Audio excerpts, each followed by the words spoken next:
ಸಿರಿಧಾನ್ಯಗಳ ಕುರಿತಾದ ಕೆಲವು ಪ್ರಮುಖ ವಿಚಾರಗಳ ಬಗ್ಗೆ ಈಗ ನೋಡೋಣ. ಒಂದು ಕಾಲದಲ್ಲಿ ನಮ್ಮೆಲ್ಲರ ಪ್ರಮುಖ ಆಹಾರವಾಗಿದ್ದ ಸಿರಿಧಾನ್ಯಗಳು ಇವಾಗ ಮತ್ತೆ ಸದ್ದು ಮಾಡ್ತಿವೆ ಅಲ್ವಾ? ಇದಕ್ಕೆ ಕಾರಣ ಮಿಲ್ಲೆಟ್ ಮ್ಯಾನ್ ಅಂತಾನೆ ಫೇಮಸ್ ಆಗಿರೋ ಡಾಕ್ಟರ್ ಖಾದರ್ ವಲಿ ಅವರ ರಿಸರ್ಚ್. ಇವು ನಮ್ಮ ಆರೋಗ್ಯಕ್ಕೆ ಮತ್ತು ಪರಿಸರಕ್ಕೆ ಎಷ್ಟು ಒಳ್ಳೆದು ಅಂತ ಅವರ ಸಂಶೋಧನೆಗಳು ತೋರಿಸ್ತವೆ.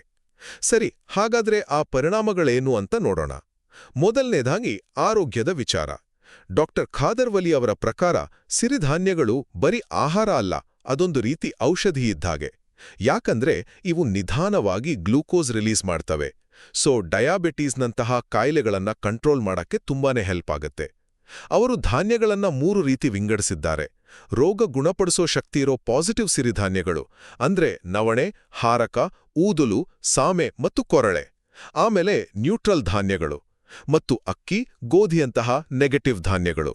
ಆದ್ರೆ ಒಂದು ವಿಷಯ ನೆನ್ಪಿಡಿ, ಪಾಲಿಷ್ ಮಾಡದೇ ಇರೋ ಸಿರಿಧಾನ್ಯಗಳನ್ನೇ ಬಳಸಿ. ಯಾಕಂದ್ರೆ ಪಾಲಿಷ್ ಮಾಡಿದ್ರೆ ಅದರೊಳಗಿನ ಫೈಬರ್, ಪೋಷಕಾಂಶ ಎಲ್ಲವೂ ಹೊರಟೋಗುತ್ತೆ. ಎರಡನೇದಾಗಿ ಇದು ಪರಿಸರಕ್ಕೂ ಒಳ್ಳೆಯದು. ಸಿರಿಧಾನ್ಯಗಳು ಕ್ಲೈಮೇಟ್ ಸ್ಮಾರ್ಟ್ ಬೆಳೆಗಳು. ಅಂದ್ರೆ ಭತ್ತಕ್ಕೆ ಹೋಲಿಸಿದ್ರೆ ಇವು 70% ಕಡಿಮೆ ನೀರು ಬಳಸ್ತವೆ. ಯೋಚನೆ ಮಾಡಿ. ಅಷ್ಟೇ ಅಲ್ಲ, ಗೋಧಿಗಿಂತ ಅರ್ಧ ಟೈಮ್ನಲ್ಲೇ ಬೆಳೀತವೆ. ಬರಗಾಲವನ್ನೂ ಸುಲಭವಾಗಿ ತಡ್ಕೊಳ್ತವೆ. ಆದ್ರೆ ಏನಾಯ್ತು ಅಂದ್ರೆ ಹಸಿರು ಕ್ರಾಂತಿ ಬಂದಾಗ ಅಕ್ಕಿ, ಗೋಧಿಗೆ ಹೆಚ್ಚು ಪ್ರಾಮುಖ್ಯತೆ ಸಿಕ್ಕಿ ಈ ಅದ್ಭುತ ಬೆಳೆಗಳು ಹಿಂದೆ ಉಳಿದ್ಬಿಟ್ವು. ಹಾಗಾದ್ರೆ ನಾವಿದನ್ನ ತಿನ್ನೋದನ್ನ ಯಾಕೆ ನಿಲ್ಸಿದ್ವಿ? ಮುಖ್ಯ ಕಾರಣ ಸರ್ಕಾರದ ಪಾಲಿಸಿಗಳು. ಎಂಎಸ್ಪಿ ಅಂದ್ರೆ ಕನಿಷ್ಠ ಬೆಂಬಲ ಬೆಲೆ ಮತ್ತು ಸರ್ಕಾರಿ ಖರೀದಿ ವ್ಯವಸ್ಥೆಯೆಲ್ಲವೂ ಅಕ್ಕಿ, ಗೋಧಿಗೆ ಜಾಸ್ತಿ ಅನುಕೂಲಕರವಾಗಿತ್ತು. ಆದ್ರೆ ಈಗ ಪರಿಸ್ಥಿತಿ ಬದಲಾಗ್ತಿದೆ. ವಿಶ್ವಸಂಸ್ಥೆ 2023 ಅಂತಾರಾಷ್ಟ್ರೀಯ ಸಿರಿಧಾನ್ಯ ವರ್ಷ ಅಂತ ಘೋಷಿಸಿದೆ. ನಮ್ಮ ಸರ್ಕಾರ ಕೂಡ ಇದನ್ನ ಶ್ರೀ ಅನ್ನ ಅಂತ ಪ್ರಮೋಟ್ ಮಾಡ್ತಿದೆ.